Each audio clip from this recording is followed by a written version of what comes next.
Sorry ass DJ.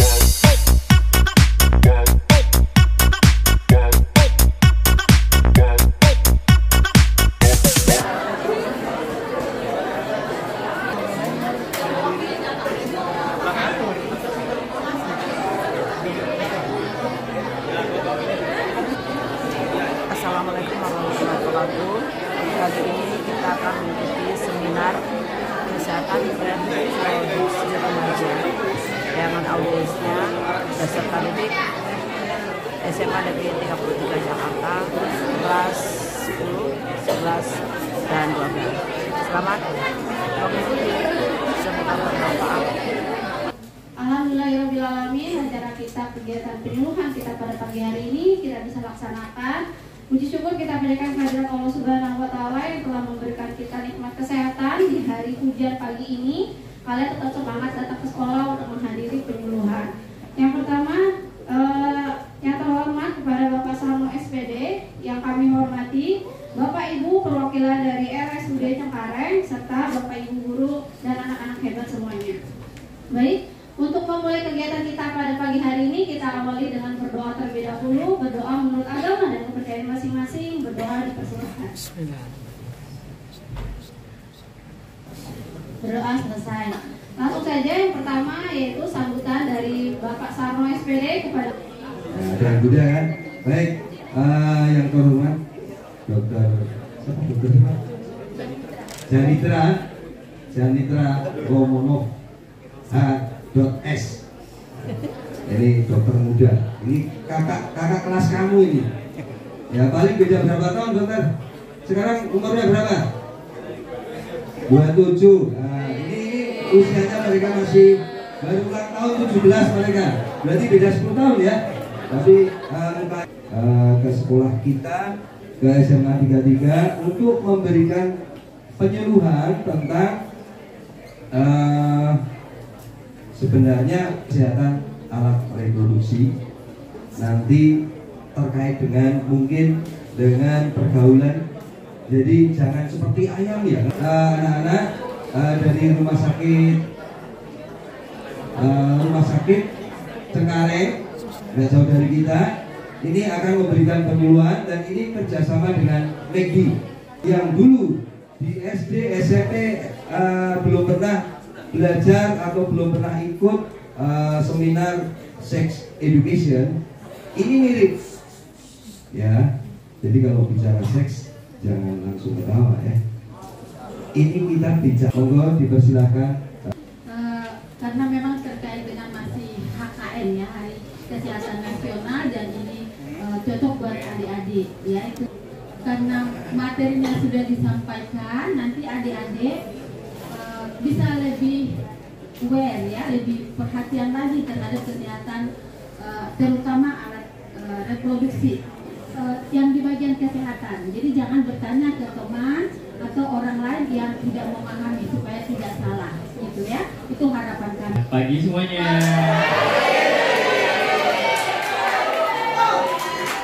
Assalamualaikum warahmatullahi wabarakatuh. Salam swastiastu, salam kebajikan, namo buddhaya. Halo. Pertanyaan yang penting pasti, emang penting ya ilmu reproduksi itu? Terus taunya kira-kira kata? Padahal kalau udah ada nggak disayang, gimana rasanya? Nah, oke. Semua sistem dan fungsi. Jadi bukan hanya bilang, oh aku punya organ reproduksi yang normal, itu belum tentu sehat secara keseluruhan. Oleh karena itu dibuatlah materi seperti ini agar kalian lebih tahu tentang apa sih yang seperti itu, yang sehat itu seperti apa sih gitu ya.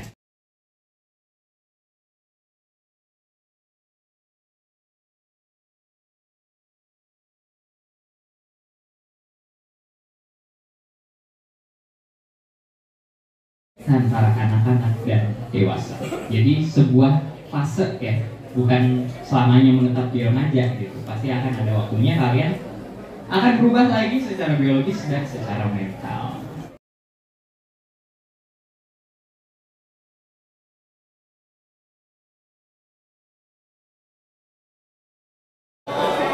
Yang kedua yang ditakutkan adalah infeksi menular seksual. Di mana infeksi menular seksual ini terjadi karena menular dari seksual tadi. Satu, kamu tidak tahu dia bersih atau tidak tahu dia ketularan atau tidak, belum tahu juga itu isinya bagus apa enggak, gitu ya. Terus habis itu pindah-pindah tempat, pindah-pindah pasangan, akhirnya ketularan. Nah, salah satu yang paling bahaya itu adalah HIV. Udah tahu pada HIV? Udah tahu? Oke. HIV itu kan adalah virus. Virus itu menular dari satu orang ke orang lain. Tidak harus lewat hubungan seksual. Dari air liur bisa. Jadi aku cuma doang. Kena di situ, ya. Kalian ada luka kebuka di tangan, terus dia juga luka kebuka di tangan, darahnya nyatu di sini, kena di situ bisa juga. Kalau ternyata kena, itu bertahun-tahun tidak bisa diobati, tidak ada obatnya, dan itu akan semakin parah. Nggak mau kan ya kena begini, apalagi nggak bisa sembuh. Dan yang terakhir dihakimi rasa bersalah. Banyak sekali yang kena juga seperti ini. Terus cara jaganya gimana dok? Remaja putri harus berani bilang tidak bila diajak oleh teman laki-lakinya. Jangan iya wae ya. Jangan mau aja padahal udah tahu salah ya. Gitu. Yang kedua, remaja putri juga harus menghormati teman perempuannya.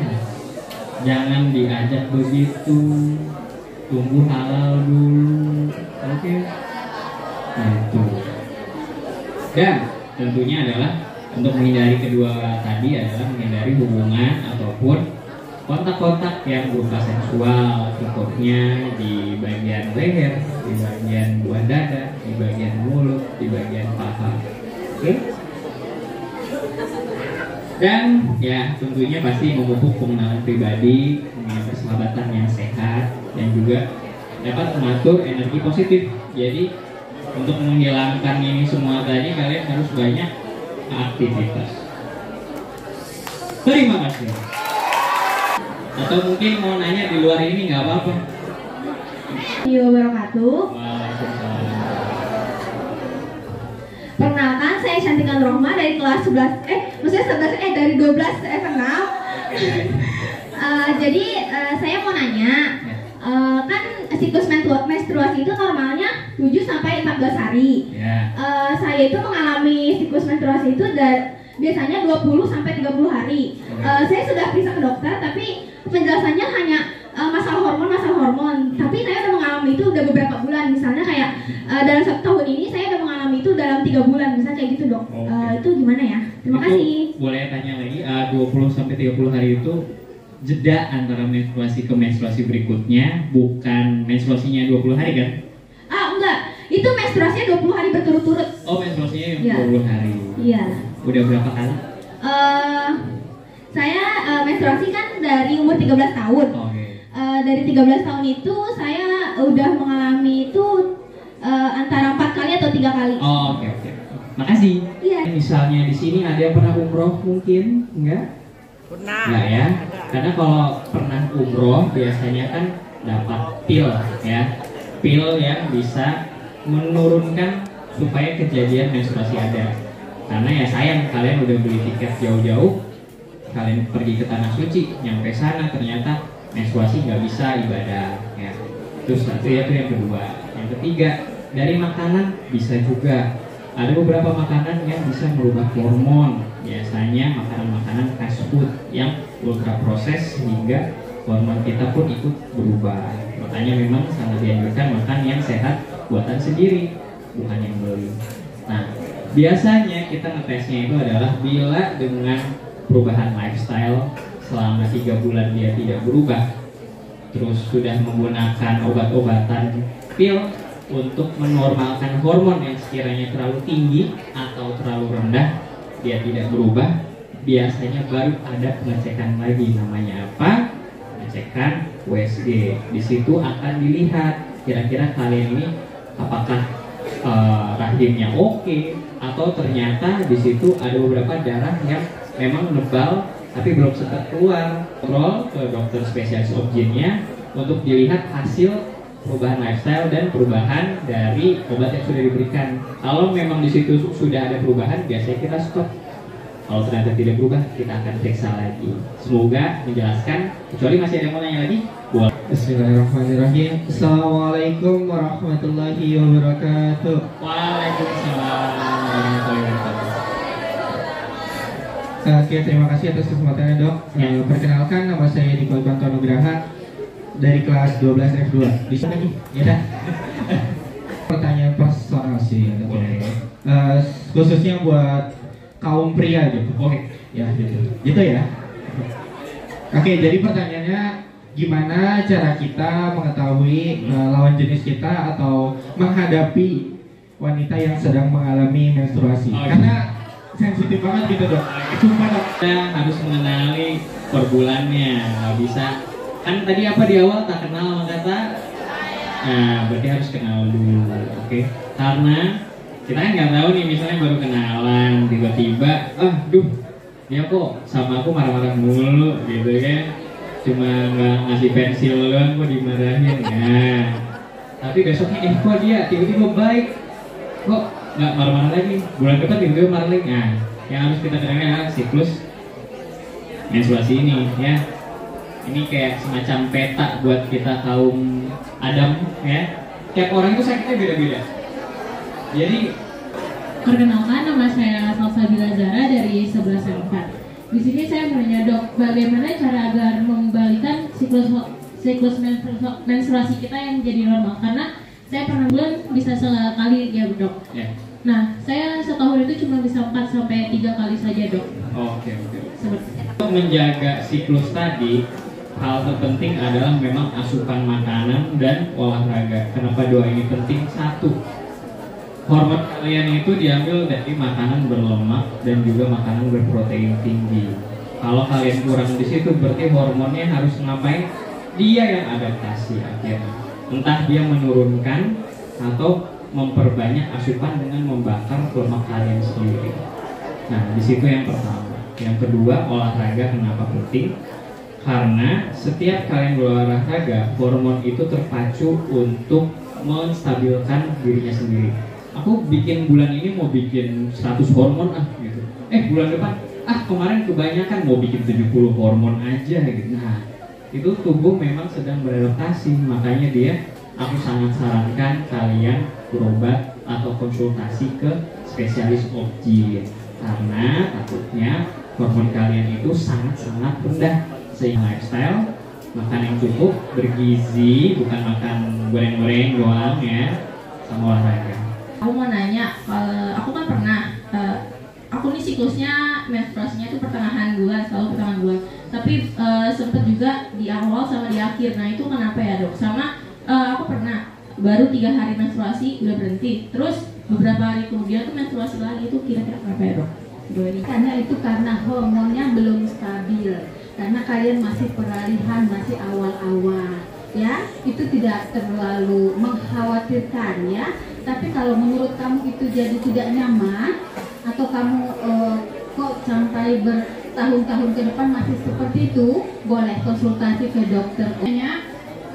Kita kan perempuan kalau menstruasi itu pasti ngeluarin darah beku. Itu normal atau apa ya? Terus penyebabnya apa? Tadi uterus kita ya kan? Ya. Terus dia waktu peluruhan tiba, ya waktu menstruasi tiba, maka itu luruh dia beku bukan cair, ya. Jadi pelan-pelan ke luruh, ya. Jadi memang ada beku. Tapi kebanyakan tidak beku, ya. Tapi kalau itu beku memang prosesnya di sana beku normal. Begitu. Itu tuh sebelum haid biasanya ada kayak pemilihan. Iya. Tapi kemudian itu kayak warnanya benci terus Iya. apakah itu normal? Normal, ya itu sangat normal. Saya tuh pernah baca mengenai tentang kisah endometriosis.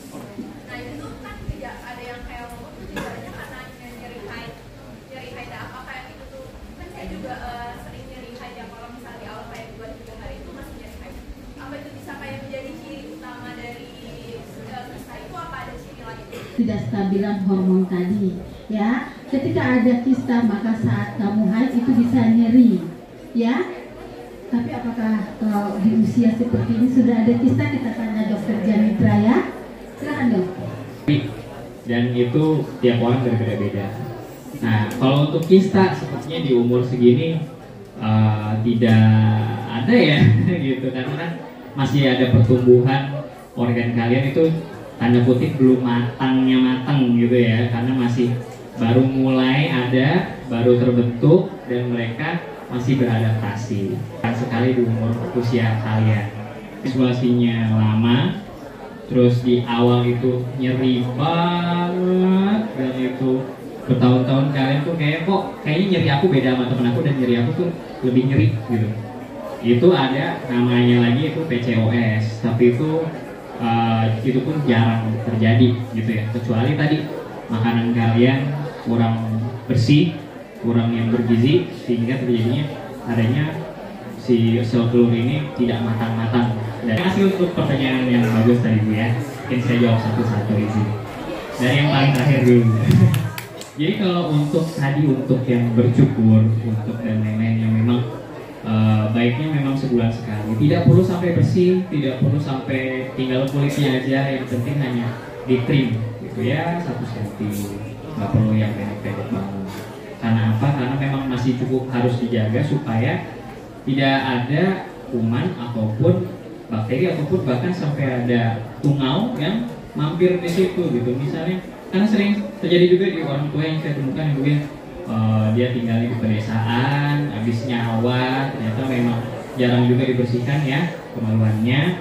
Ternyata nyampe rumah ada ininya, ada kukunya nyangkut di situ. Padahal kalau dia dipotong bersih, nggak perlu yang sampai botak gitu ya, cukup 1 cm aja.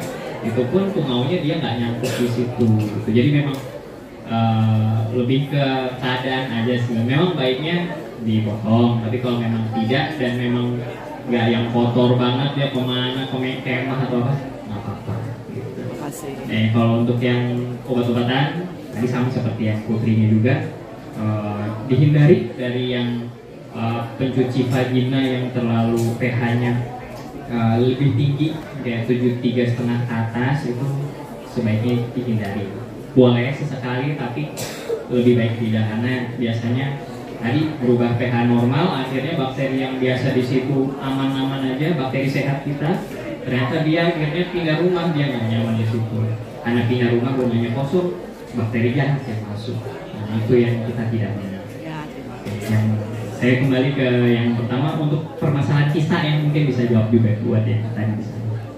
Jadi kista itu apa sih? Kista itu adalah suatu terbentuknya bisa dari sel telur, bisa jadi dari sel yang lain. Adanya terjadi gumpalan, akhirnya membuat bola besar ya, membuat gelembung besar di mana isinya itu memang sel-sel. Yang ada yang mati, ada yang belum mati, tergantung jenis kistanya.